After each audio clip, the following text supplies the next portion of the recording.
أعوذ بالله من الشيطان الرجيم. بسم الله الرحمن الرحيم.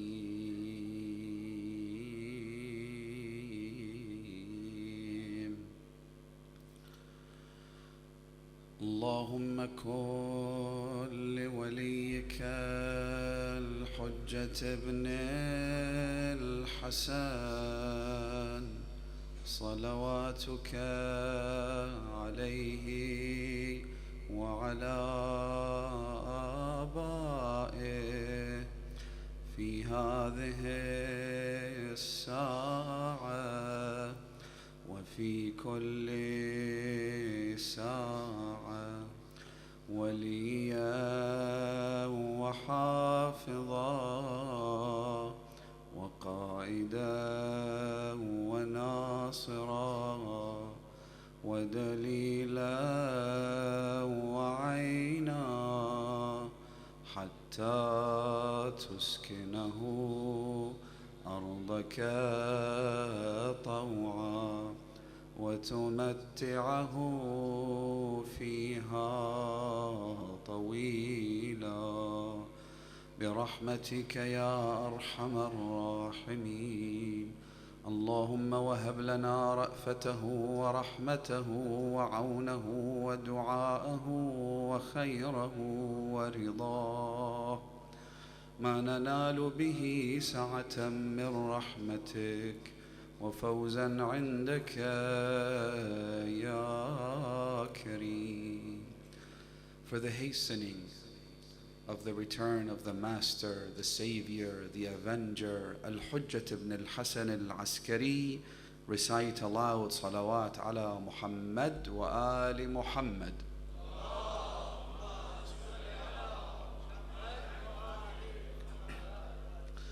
My dear brothers and sisters, elders, scholars, Assalamu alaikum wa rahmatullahi wa barakatuh.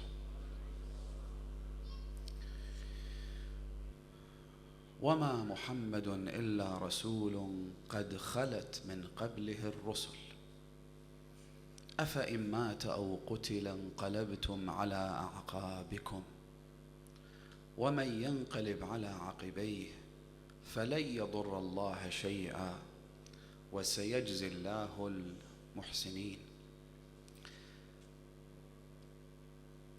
Our world is one that is deeply marred with confusion, doubt, and misconception. Things are no longer black and white. Things aren't as clear as they used to be in our parents' generation. 50 years ago, it was a very different landscape. 100 years ago, things were completely foreign to what we see in this day and age. Nowadays, everyone feels that they're entitled to an opinion when it comes to the most complex topics of religion and belief. And having an opinion or being entitled to an opinion basically means that our beliefs are no longer grounded in submission. Rather, it's about whatever my skewed logic dictates. It's whatever you can convince me to be true. And if I'm not convinced, I will refuse to budge or believe. The lines between truth and falsehood are becoming increasingly blurry. Just yesterday, there was an article published by CNBC, a financial services and information network based in the United States. The title of the article is quite telling. It says, the lines between spirits, beer, and soda are becoming blurred as companies seek to increase earnings and their profits. As you know, you have soda companies that since their inception have been pretty consistent in selling soft drinks. We're talking about two giant behemoths, conglomerates that sell hundreds of billions of dollars worth of sugar water in a can. What they haven't done is add alcohol to their mix. The article talks about how in recent times these same soft drink companies have begun to introduce alcoholic beverages as part of their list of products. However, the amount of alcohol that they include in those drinks is minimal. 2%, 3%, 5%. It never goes up above what a can of beer might contain, for instance. It also talks about how alcohol beverage companies are beginning to get into the soda market. So they're doing what Pepsi and Coca-Cola have been doing, while Pepsi and Coca-Cola are now doing what the alcohol beverage companies have been doing. In other words, the lines are being blurred. What exactly is a soft drink? What exactly is a beer? Especially if the amounts are minimal. I was on a flight and I looked at the food menu, which also includes a beverage menu. And in the beverage menu, because it's a so-called Muslim airline, even though there's nothing Islamic about it, but the first item was something which, to be honest with you, I don't even remember the name because it was deliberately named in a fashion that would make it exotic. Something in Spanish or French. But what caught my attention was the description of the drink. Non-alcoholic beverage made from the finest wines. So I asked to see it. It says non-alcoholic. So as far as the Muslim mind is concerned, you immediately think, well, that's safe. This should be fine. So I asked to see it. And sure enough, it looked exactly like a glass of champagne. The only difference is the fact that they're claiming it's non-alcoholic. Whether that's true or not, I have no clue. I am not inclined to believe their assertions. But even if I did, the fact that it looks so similar, the resemblance is uncanny. And it begs the question, why? Why deliberately go out of your way to make a drink that is so similar to its alcoholic counterpart and then simply call it non-alcoholic? Why try to make it so strikingly similar? Why? The key, my dear brothers and sisters, is the blurring of the lines. It's the confusion. It's the marketability of making things that, although they might be harmless at first, but they're gateway sins. Have you heard about gateway drugs? By the way, the same argument applies to cannabis and marijuana. Oh, this isn't exactly intoxication.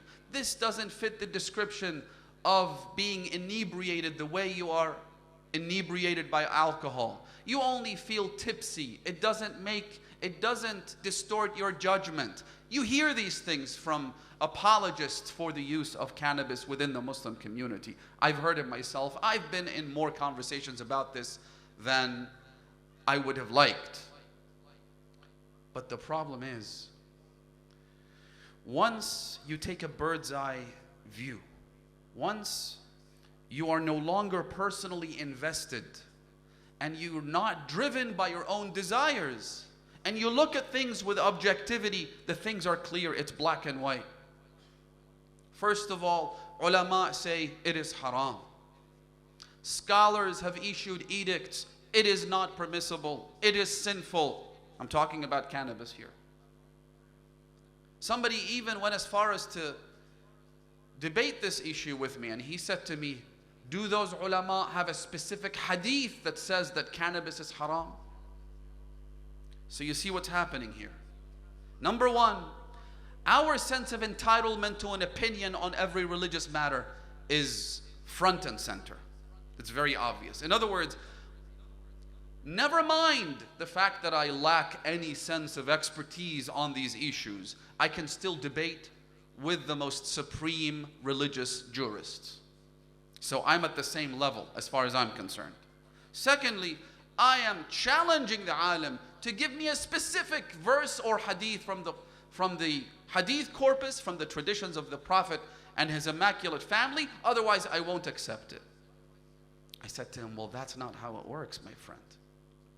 First of all, you don't need a specific hadith on every single item before you can give it a label. Secondly, there are times when our jurists and our scholars, may Allah bless them, classify an act or a product as haram based on a secondary ruling, meaning that even if this item in and of itself is not haram, but has repercussions and side effects which are destructive and can damage the fabric of society. It leads to divorce, it leads to dysfunctional families, it leads to dysfunctional individuals who can't be any good to themselves or those around them, and that makes it haram. If something is introduced into the community which may not tick all the boxes for inebriation, but can completely eviscerate this community from its ability to progress and grow and prosper, then scholars have every right, based on al-hukm al-thanawi, as it's called, to ban it, to make it impermissible. So, the devil, on the other hand, tries to play on the blurring of the lines. That is, in fact, where shaitan is most potent, most powerful. Shaitan isn't going to come to you and I and say, let's go out for some hard liquor. Shaitan isn't going to whisper into our ears that we should go and commit adultery. Shaitan isn't going to do these things. Instead, he will focus on those things in the so-called gray area, the things that fall on top of the blurry lines. Listen to what Amir al-Mu'mineen says in a sermon.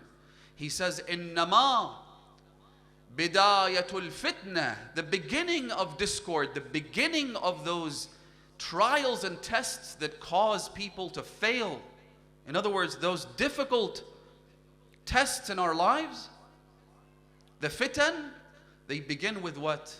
The Imam says, they begin بِأَهْوَاءٍ تُتَّبَعْ, with desire, with temptation.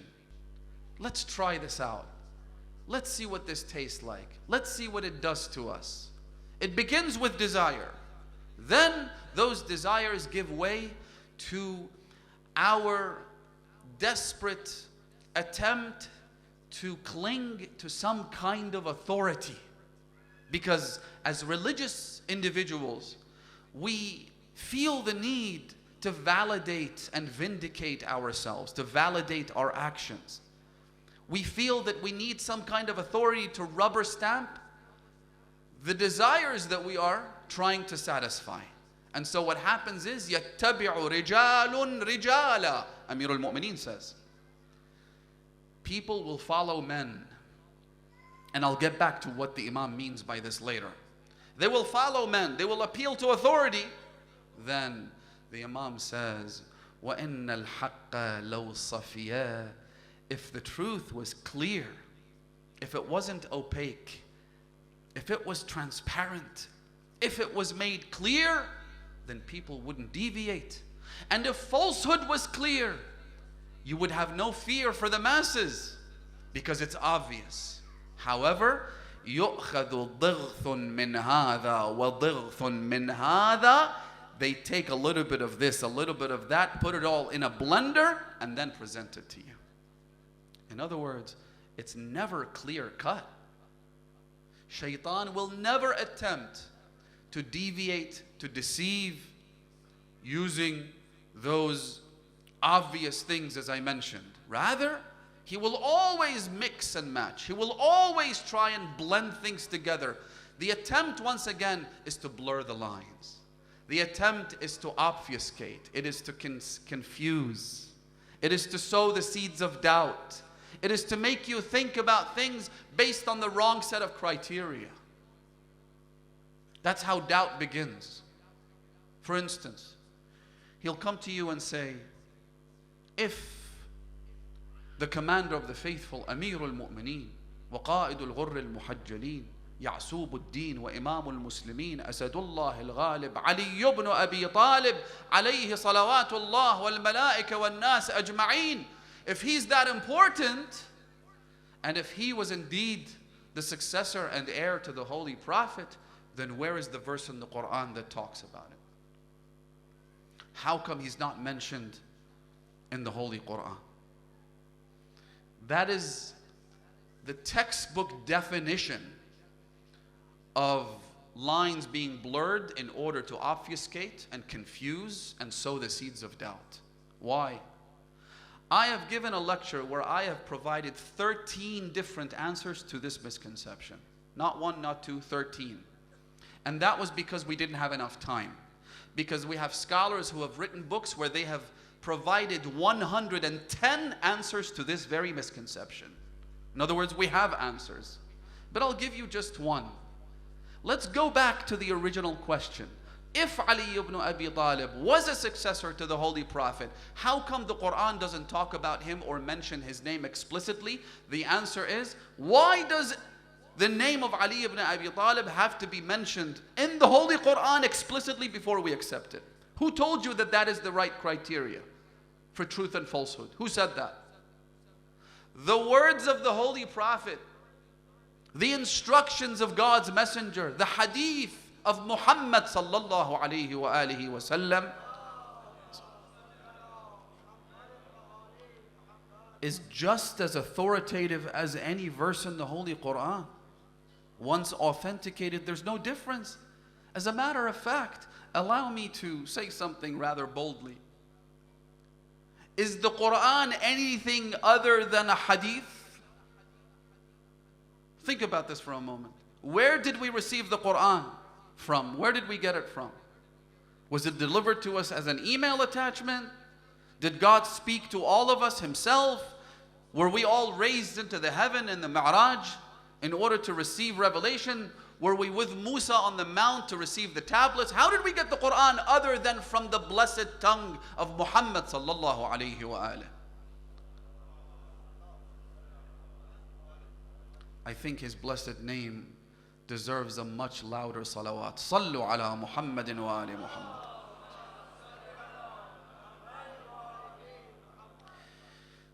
So that's one response to this misconception, that you're creating your own rules and then saying you should come and play my game. That's not how it works.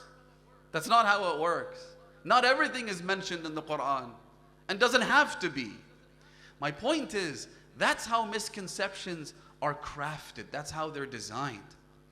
And the thing is, the confusion that we're experiencing is only getting more potent, more detrimental. Things are getting more and more confusing as time progresses forward, because Shaitan has honed his skills, because the tools that he's using are getting sharper and better. As time progresses, he will have perfected the formula of trial and error, and he's now able to use only the best, most powerful, most lethal, most deadly weapons against our beliefs. That's how he works.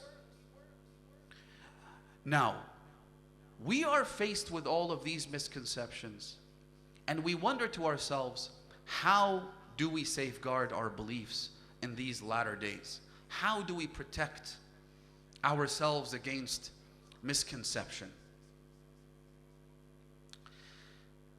I did say that if you went back in time, things were much clearer. But that wasn't entirely true. Allow me to ask you a question, and I want you to think about this for a moment.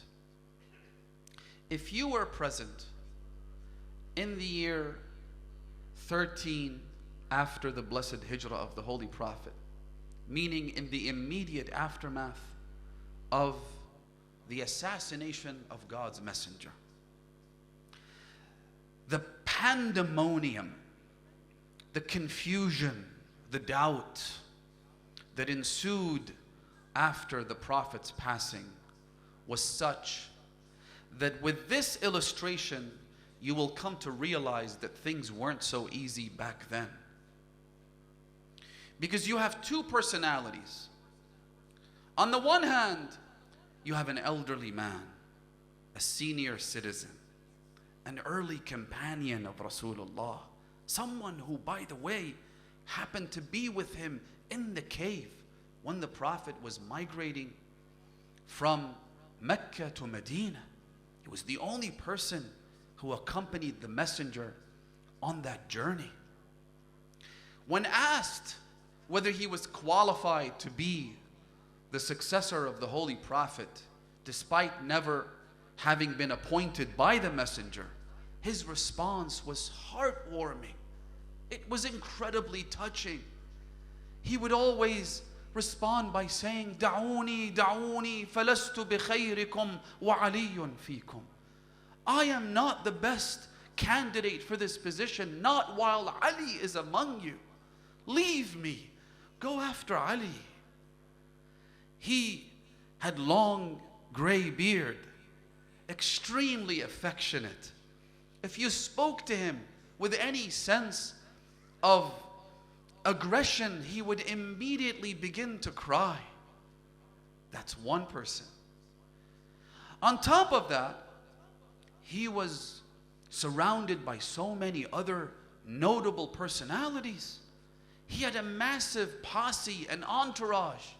They followed him around, and these were not random people. These were companions. These were individuals that supported the Prophet. They were with him from day one. So, you see how the wrong criteria are being employed here? First of all, since when is popularity a measure of validity? Since when having more followers or likes or social media fans or individuals that walk behind you a measure of whether or not this person is righteous or not? Since when being old a measure of being righteous or wicked? All of these criteria, being with the Prophet, happening to once being on the same journey as the Holy Messenger, in other words, being a fellow passenger on a flight with the Prophet, since when is that a measure of being righteous? Every single one of these points that I just mentioned, were you and I to think and reflect upon them, we'd realize that while they are very strong emotional tools designed to manipulate, they are not criteria for whether something is true or false. Amir al-Mu'mineen himself, before I get to the other side of the equation, Amir al-Mu'mineen made it crystal clear, brothers and sisters, in the Battle of the Camel, when this confusion was at its absolute peak, somebody came up to the Imam, "Ya Amir al-Mu'mineen, you know that I love you. You know that I respect you. I know your position in the eyes of Rasulullah. I know your status vis-a-vis God's messenger. I know that you were appointed. I saw the Prophet hold your arm high and say, 'Man kuntu mawlah, فعلي مولاه اللهم والي من والاه وعاد من عاداه وانصر من نصره واخذل من خذله.'" I was witness to all of this, but Ya Amir al-Mu'mineen, help me, I'm confused. Because on the other hand, I see the Prophet's wife. I see the Prophet's cousin, your own cousin.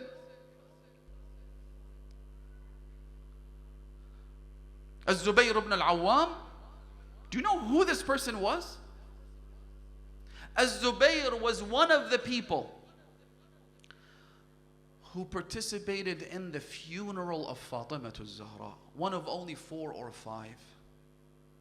In fact, some reports have said that Fatima al-Zahra told Amir al-Mu'mineen that I'm going to leave you with my final will and instructions. If you are unable to carry out my instructions for whatever reason, if you're excused, if you don't have the power to do it, then I will give them to Zubayr. This is Zubayr ibn al-Awwam. This is a man who defended the Holy Prophet from being killed on numerous occasions.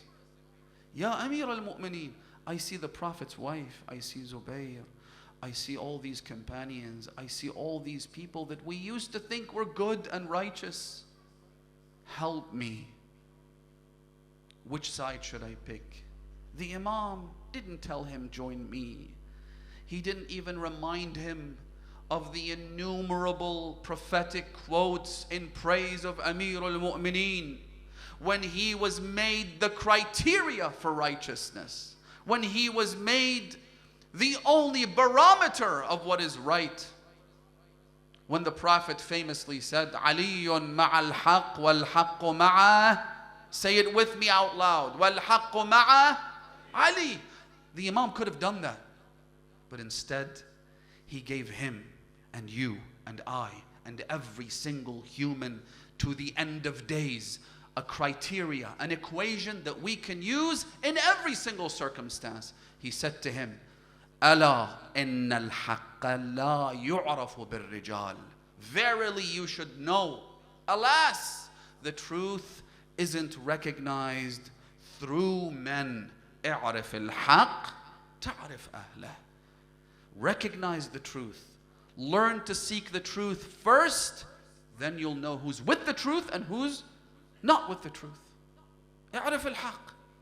Which is why, brothers and sisters, it is absolutely critical in this day and age of endless confusion and misconception and doubt that you and I do not idolize anyone. No to idolization. No to celebrity culture. No one is a barometer for the truth. The truth is its own barometer. The truth is what needs to be sought out and recognized. That's why the onus is on you. The onus is on us to learn, to investigate, to increase our knowledge, not to rely on speakers, no matter how good and righteous and pious. Not to rely even on ulama and maraji' to determine the truth. Of course, they are great guides to the truth. They are people who may be able to help us navigate the confusing labyrinth that we're in. The role of ulama is absolutely pivotal to our survival, but they don't represent the truth. They can only help you get there. And if for whatever reason, through the guidance of anyone, you don't reach the truth, then you need to reverse engineer the problem and go back to the roots. Find out where you went wrong. Find out just what happened. Why haven't you reached the truth? Never idolize anyone. This fandom culture that exists, especially in this day and age, especially as a side effect of the explosive expansion of social media, is wrong. It's a mistake, brothers and sisters. A reciter should not be idolized, right? And that's one of the problems that religious communities suffer from. Because I'm religious, instead of idolizing a singer, I idolize the reciter. It's almost like the halal version of that thing that's haram. But in doing so, we blur the lines. Don't do that.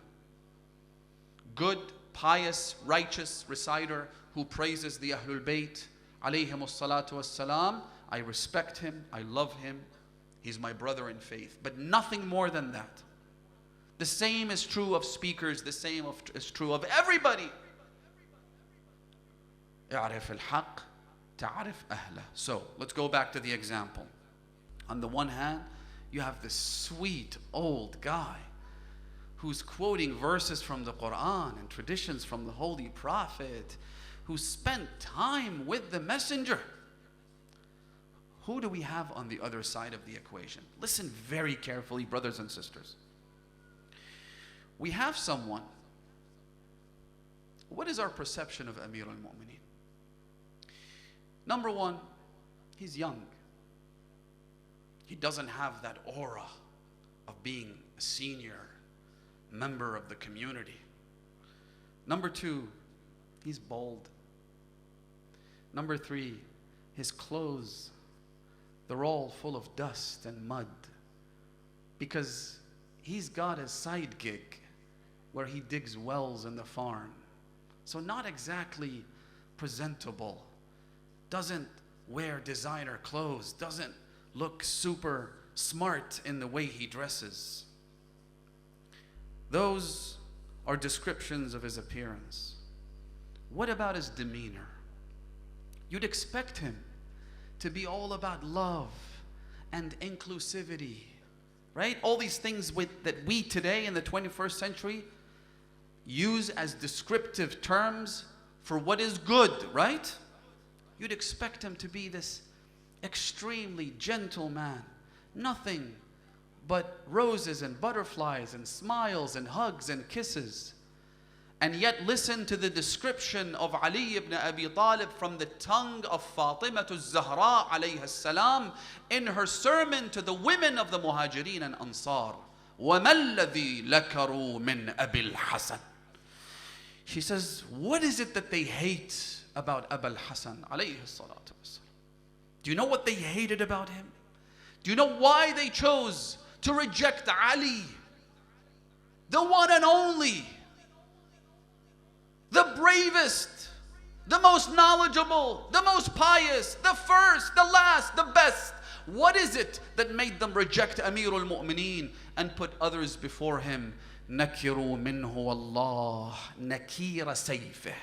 Fatima al-Zahra says they hated the fact that his sword didn't distinguish between rich and poor, old and young, brave and otherwise. That he used that sword to establish the religion no matter who stood before him. Number one. Number two, the fact that he could not care about his own fate, whether he died or was injured or anything like this. Did you know that in the battle of Uhud, the arm of Amir al-Mu'mineen broke? He had a broken bone, and yet he used that same arm to fend off the enemy forces from killing Rasulullah. He couldn't care less about his own fate, what happened to him. Number two. Number three, the fact that when Amir al-Mu'mineen took someone, he took him mercilessly. When Ali ibn Abi Talib was about to establish God's religion, he did it without showing any weakness. And finally, وَتَنَمُّرَهُ فِي ذَاتِ اللَّهِ. Tanammur in the Arabic language stems from the word nimr. Nimr means tiger. But the actual meaning of the word in this sermon is anger. Do you imagine Amir al-Mu'mineen with anger?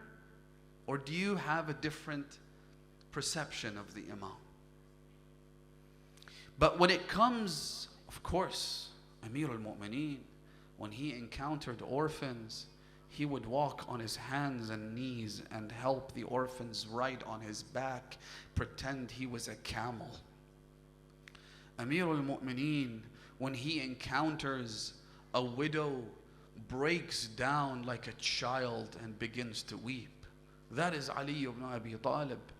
But when Amir al-Mu'mineen was faced with a situation where God's laws are being violated, He was the epitome, the embodiment, the reflection of the anger of Allah.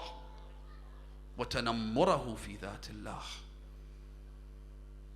Anger, aggression, strength, sword. I mean, again, these are not things that we normally associate with Amir al-Mu'mineen. Although we acknowledge them, we recognize them. But if you were to paint a picture of the Imam, it wouldn't be these things that come to your mind. So, you had that, and you have this. Now choose. You see how confusing it was? You see how difficult it was? Amir al-Mu'mineen has a hadith. Listen to this. There's so many lessons in this one quote by the Imam. So many lessons, especially in this day. He says, again, this is to describe how the Imam was like. He says, Amarana Rasulullah. The Holy Prophet used to instruct us, command us, أن نلقي أهل المعاصي, that when we encounter people of sin, this is how we encounter them. بوجوه مكفهرة, with frowny, angry faces. Whereas now, if you say to someone, what does it mean to be a Muslim? Always smile, brother. No, you don't always smile. When you see someone who is unabashedly and shamelessly violating the laws of Allah subhanahu wa ta'ala, the least you could do to implement this important instruction of the religion of Islam, that of an-nahi anil munkar, forbidding evil, the least you could do is to frown in their faces. Show them that you're disgusted and repulsed by them and their actions. It's not all about hugs and kisses. When it comes to the rights of Allah subhanahu wa ta'ala being violated, make sure that you make a stand. Walk out. You see some believer being slandered by a group of other individuals, make a scene. Make a scene.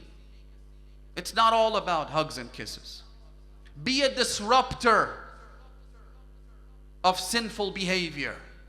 Make sure people know that you don't approve, that you're not happy with this, and that if they don't cease and desist, if they don't stop, then you're going to walk out and you won't be their friends anymore. One hadith says Allah subhanahu wa ta'ala despises a believer who has no religion. So they say to the Imam, Ya ibn Rasulullah, what do you mean a believer who simultaneously possesses belief but has no religion? The Imam says, the one who sees an act of sin being committed but refuses to make a scene, refuses to speak out. Speak out. So again, I go back to that example. The guy with nothing but hugs and kisses, gray beard, looking super humble and pious, with Ali ibn Abi Talib frowning in the face of sinners. Now choose. Fatima al-Zahra comes to the court. She says to the Khalifa, self-proclaimed, self-appointed Khalifa, she says to him, أَفِي كِتَابِ اللَّهِ أَن تَرِثَ أَبَاكَ وَلَا أَرِثَ أَبِي? Is there a verse that I've missed in the book of God that says you are allowed to inherit your own father, but I'm not allowed to inherit my father? Show me. In fact, I'm going to cite verses in the Quran which prove that inheritance is absolute. It's a universal law. One of the verses that she cites is this: وَوَرِثَ سُلَيْمَانُ دَاوُودَ. Sulaiman, this is in Surah An-Naml, inherited his father Dawood. What does he reply? Again, go back to those two stereotypes. He was so kind and gentle, this old senior citizen who kept saying, no, leave me, I'm not the best person. On top of that, to make matters more confusing, to sow more doubt, he would quote hadiths of the Holy Prophet, MashaAllah. He says to her, listen carefully, honestly this was confusing as hell. He says to her, Ya bint Rasulullah, oh daughter of God's messenger, you know that I love you, you know that I respect you, you're like my little daughter, as we say nowadays, right? But what can I do when I heard with my own ears your father, the messenger of God, say the following: Inna ma'ashara al-anbiya la nuwarrith ma taraknahu sadaqah. We, the community of prophets, do not inherit.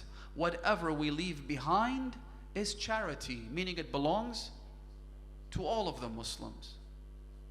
I mentioned Leslie Hazelton's comment last night, for those of you who were there, when she said this was incredibly cunning. This was next level.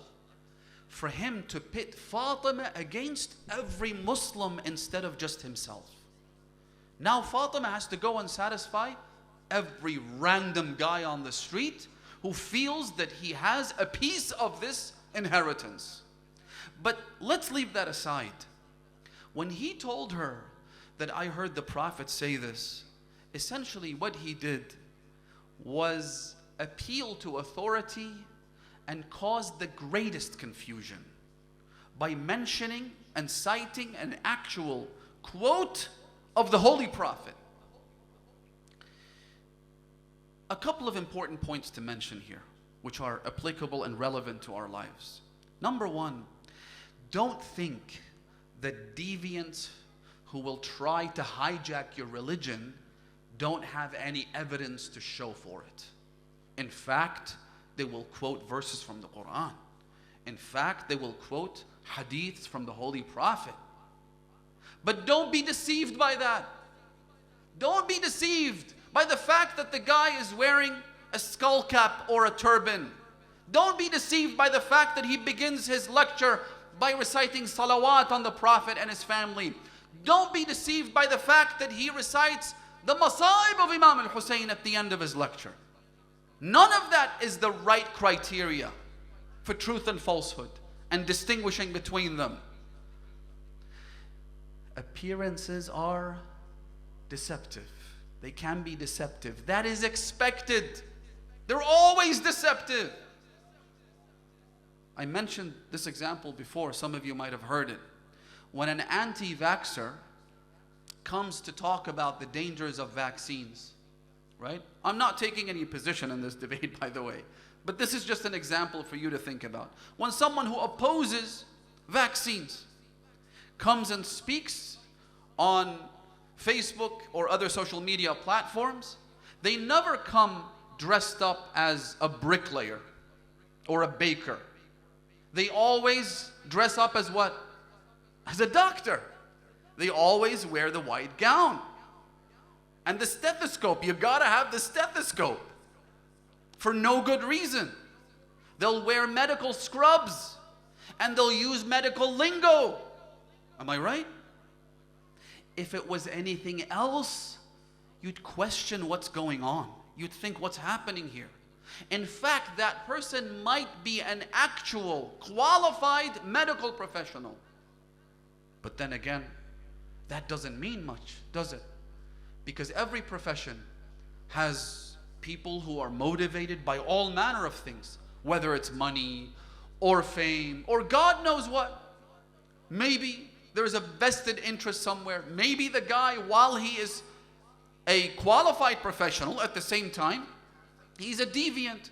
Maybe he wants disease to spread. Maybe I don't know what it is. At the end of the day, every profession has people who are on the extreme fringe. People who they don't represent the mainstream. And this is true of every profession, but mostly religion. Why?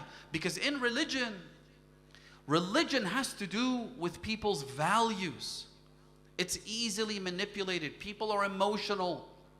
They're vulnerable.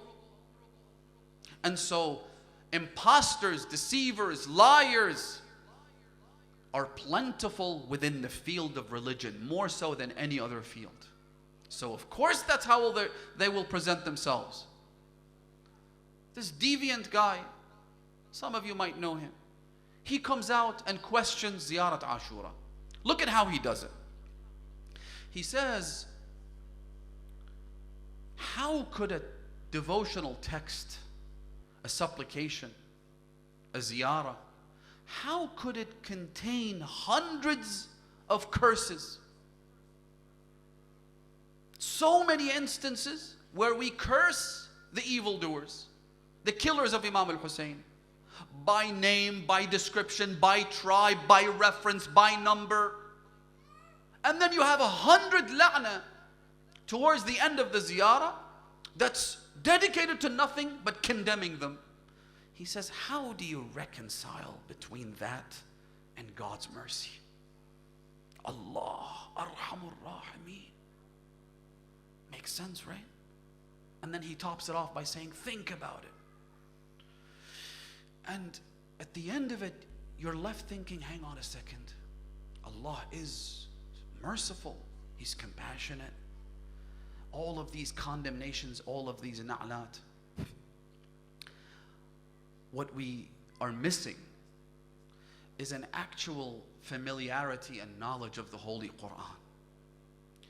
Doesn't the Quran itself contain dozens of verses where Allah curses? But then they'll turn around and say, well, yes, God can curse, but you and I can't. We're not allowed to do that.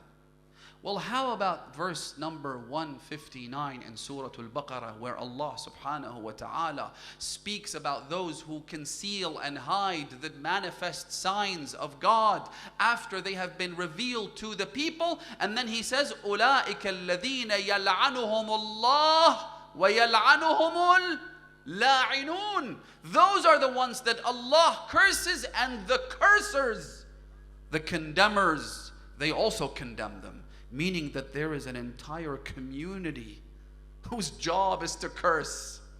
And Allah subhanahu wa ta'ala cites them in this verse.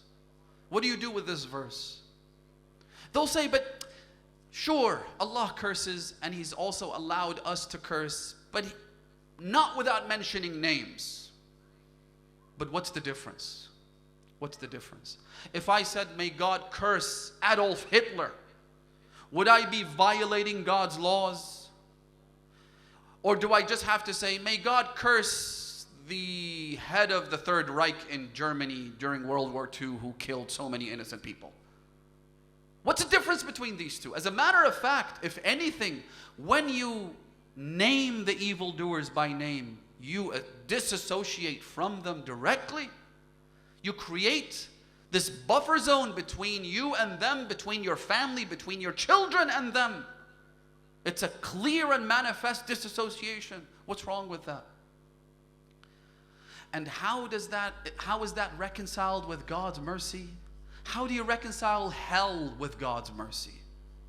How do you reconcile all of the verses that describe the torment in the smoldering inferno that is the fires of hell?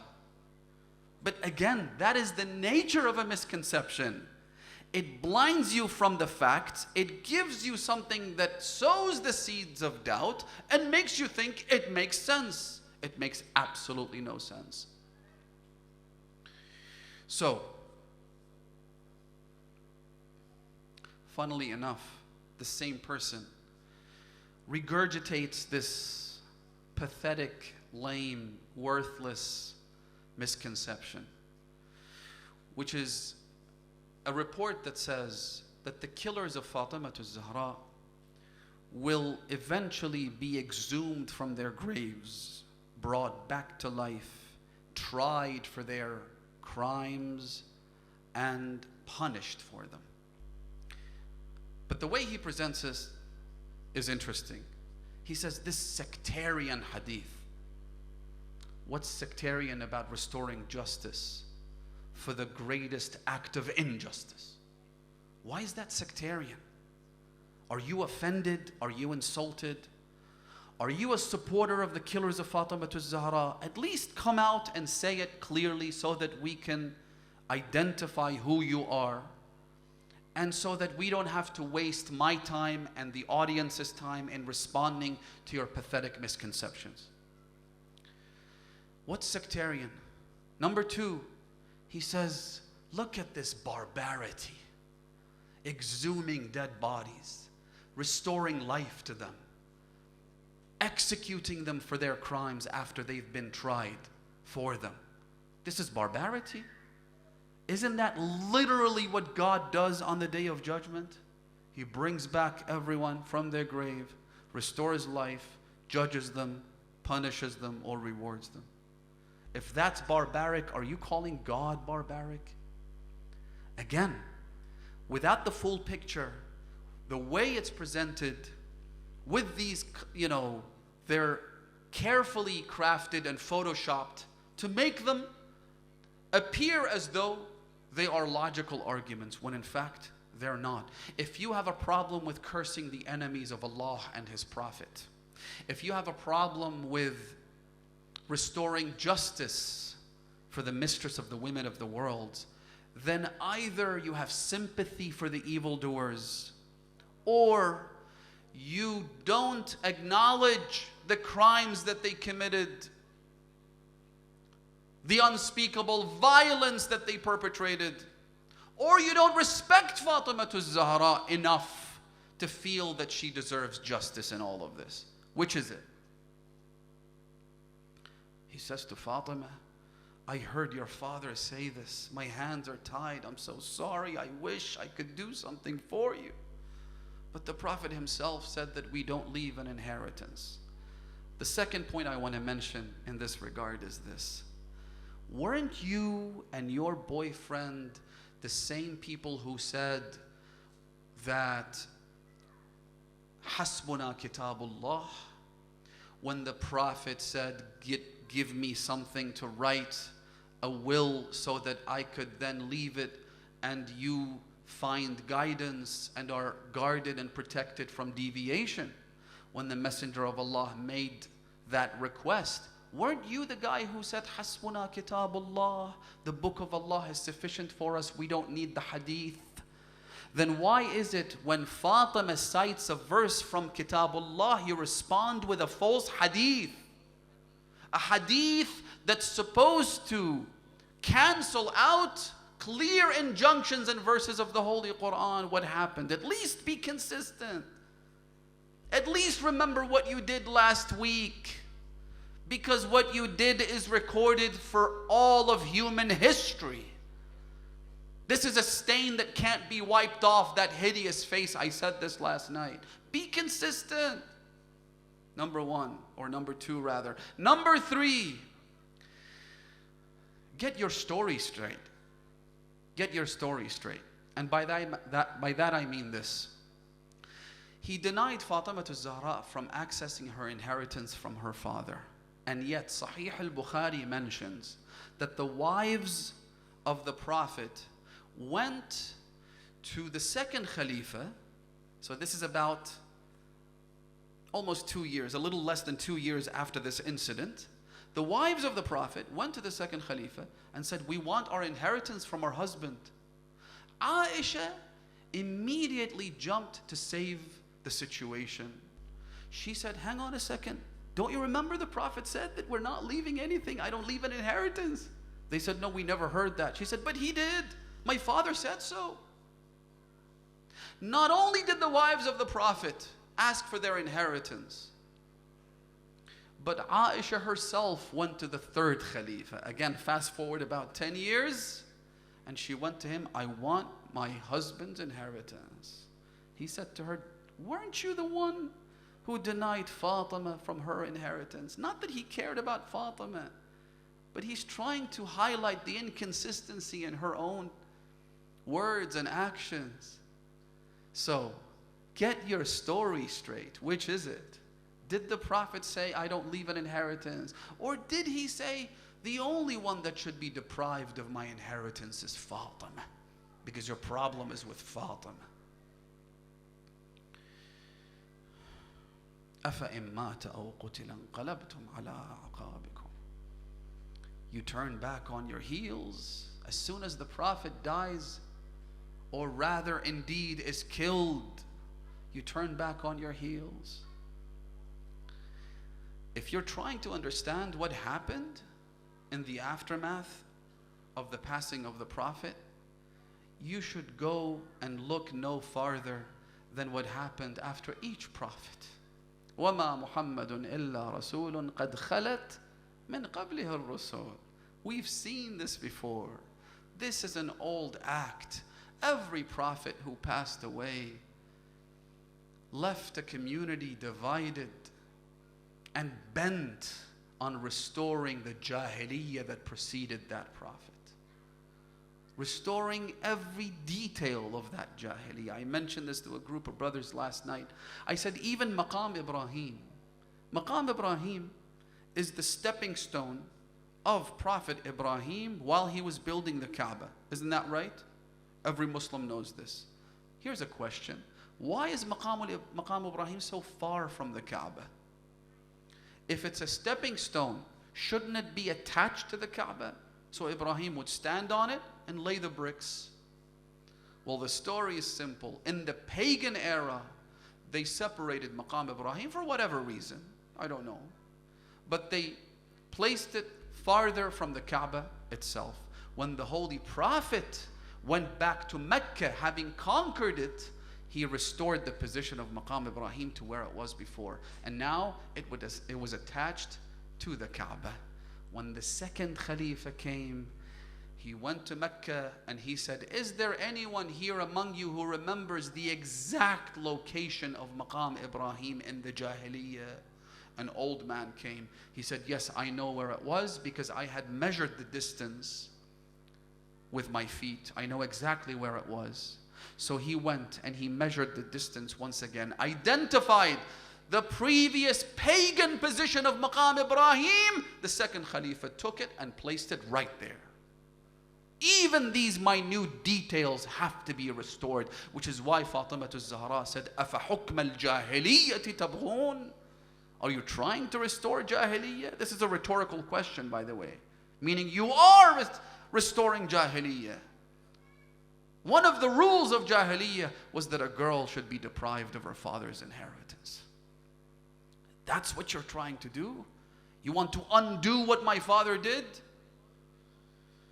Anyway, Rasulullah did say that if you're not going to give me a pen and paper to leave my will so that it could guide you, so that it could be your moral compass. At that same event, when argument erupted and one said, this man is delirious, the other said, give him a pen, the other said, no, we shouldn't. Eventually the Prophet said, leave me alone. For you are not allowed to quarrel in the presence of a prophet. Get up and leave. But before you go, let me make one last wish, one last request. أوصيكم بأهل بيتي خيرا. At least look after my family. At least don't hurt my family. At least don't do something that would break the heart of my sweetheart Fatima. Fatima is the apple of paradise. Fatima is a damsel in disguise. Fatima is the mother of my children and my descendants. Fatima is my soul and my spirit. Fatima is the one that whenever I longed for paradise and the fragrance of heaven, I would smell her neck, I would smell her forehead. At least don't hurt my daughter. And sure enough, they did exactly what the Prophet had instructed them not to do. They ambushed the house. Ibn Abi Shaybah mentions the details, and I talked about this last night. There were 3 incidents, in fact, 3 separate ambushes against the house of prophethood and purity and infallibility.